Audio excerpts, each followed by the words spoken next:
Simon Tahamata, nama yang tak asing bagi pencinta sepak bola klasik Eropa, kini bersiap menapaki petualangan baru.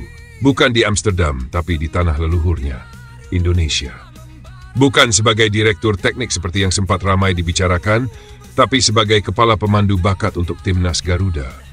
Ya, lelaki berdarah Maluku ini akan menjadi mata pertama yang menyaring talenta terbaik, lalu membawanya ke panggung tertinggi. Ia tak sendiri. Di sisinya ada Patrick Kluivert sebagai pelatih kepala bersama dua tangan kanan, Danny Lanza dan Alex Pastoor. Tim Belanda rasa Nusantara ini akan jadi otak di balik regenerasi timnas Indonesia.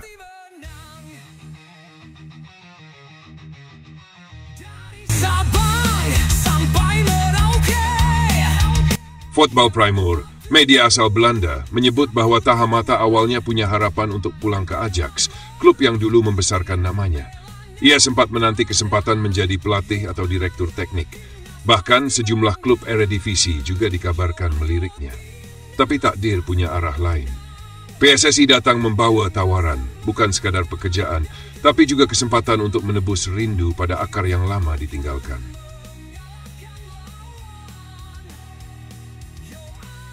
Gayung bersambut. Simon menerima. Ia tak memilih yang ramai dan bergengsi. Ia memilih yang membuatnya merasa dihargai. Simon mendapat beberapa tawaran, termasuk dari klub-klub menarik, tapi secara sadar memilih Indonesia, tulis Football Primeur. Mantan pemain lincah ini merasa dihargai dan ingin berkontribusi pada ambisi olahraga negaranya, baik untuk saat ini maupun masa depan. Simon si dribble lincah di lapangan ini akan segera melakukan perburuan bakat muda yang haus mimpi. Simon Tahamata pulang. Tak hanya dengan nama besar, tapi juga semangat membangun rumah bola yang lebih kuat. Kita akan bangga. Yo ayo timnas pasti menang. Yo ayo timnas pasti menang. Dengan semangat dan kekuatan, kita akan mengalahkan lawan. Yo ayo timnas pasti menang.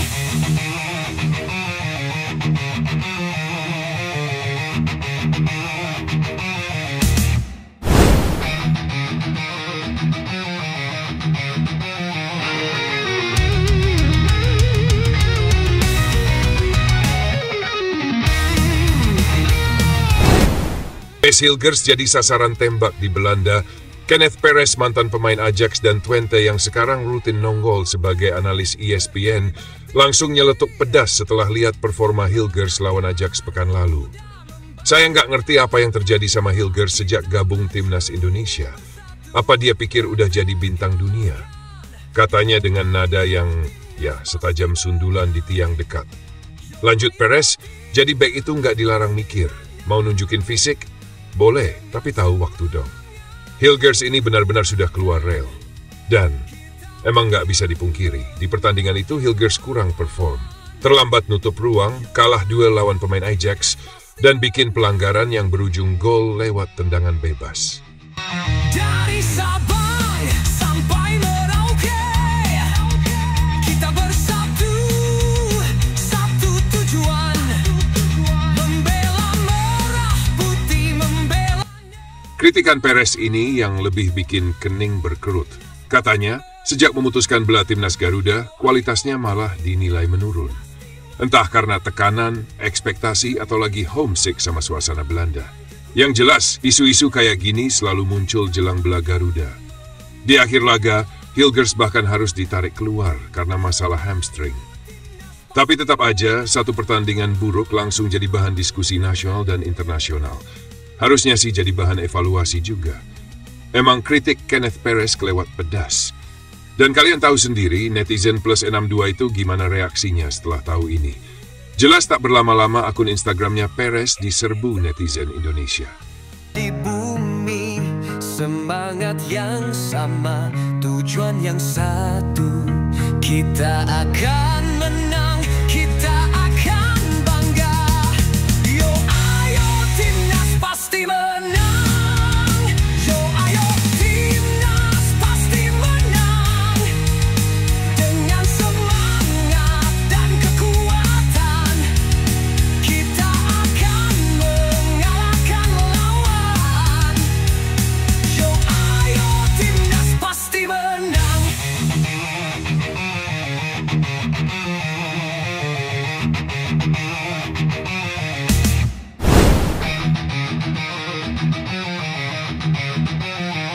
Ngomongin sepak bola Indonesia emang selalu menarik, apalagi kalau kita bahas soal potensi dan harapan buat masa depan timnas sekarang. Sosok legenda hidup sepak bola Indonesia, Heri Kiswanto. Buat yang belum tahu, beliau ini bukan pemain biasa. Di level klub 5 kali juara, dan di timnas 13 tahun pakai seragam merah putih, dari 1979 sampai 1993 kapten juga. Nah, langsung aja masuk ke topik. Timnas Indonesia sekarang lagi rame-ramenya dibahas karena punya peluang buat lolos ke babak keempat kualifikasi Piala Dunia kali ini. Sisa 2 pertandingan penting, lawan Cina dan Jepang.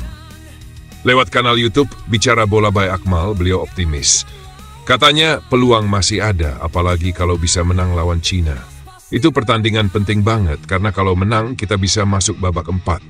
Tapi lawan Jepang menurutnya, Jepang walau pakai pemain kedua, tetap berat.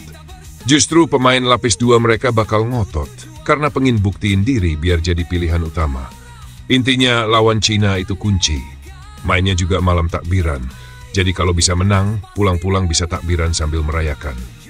Idul Fitri dengan hadiah tiket ke babak berikutnya Piala Dunia. Masuk ke analisis teknis nih. Di babak 4 nanti, kalau lolos, kita bakal ketemu tim-tim dari Timur Tengah. Qatar, Uni Emirat Arab, Irak, Yordania, dan sebagainya. Baginya justru ngelihat ini sebagai peluang. Di babak ketiga aja, kita udah nunjukin bisa tahan seri atau bahkan ngalahin beberapa tim Arab. Jadi bukan sesuatu yang mustahil.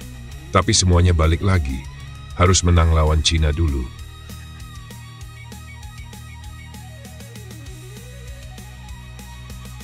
Menyoroti soal skuad timnas sekarang. Katanya ini skuad termewah sepanjang sejarah sepak bola Indonesia. Mulai dari materi pemain, pelatih, sampai federasinya yang jor-joran.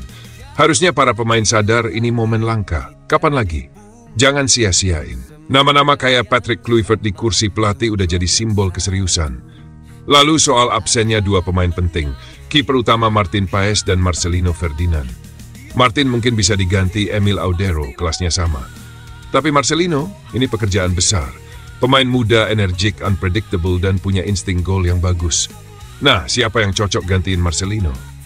2 nama muncul, Beckham Putra dan Yaakob Sayuri. Beckham punya gaya main mirip Marcelino, pernah jadi andalan di SEA Games juga.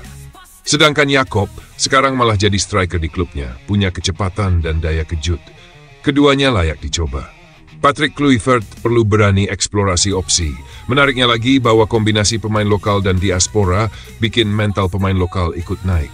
Contoh kayak Rizky Ridho atau Ricky Kambuaya justru tampil percaya diri waktu lawan Bahrain dan jadi pembeda. Artinya persaingan sehat ini benar-benar positif. Nggak ada lagi minder-minderan. Pemain lokal kita bisa nunjukin kualitasnya. Untuk persiapan, pelatih Patrick Kluivert butuh waktu. Datang langsung ke pertandingan besar tuh nggak ideal. Harus ada pemusatan latihan, uji coba, dan waktu buat kenal karakter pemain. Untungnya kompetisi selesai akhir Mei dan ada jeda waktu yang panjang buat persiapan lawan Cina. TC di Bali kali ini bisa bangun chemistry dan pelatih juga bisa evaluasi siapa yang paling siap. Jadi kesimpulannya, harapan itu nyata. Indonesia punya peluang besar lolos ke babak keempat bahkan ke Piala Dunia. Tapi semuanya tergantung gimana kita ambil momen lawan Cina. Pelatih udah siap, pemain udah dipilih, tinggal kerja keras dan fokus. Dan satu lagi, dukungan dari semua pihak. Gunakan momen ini demi raih lolos Piala Dunia.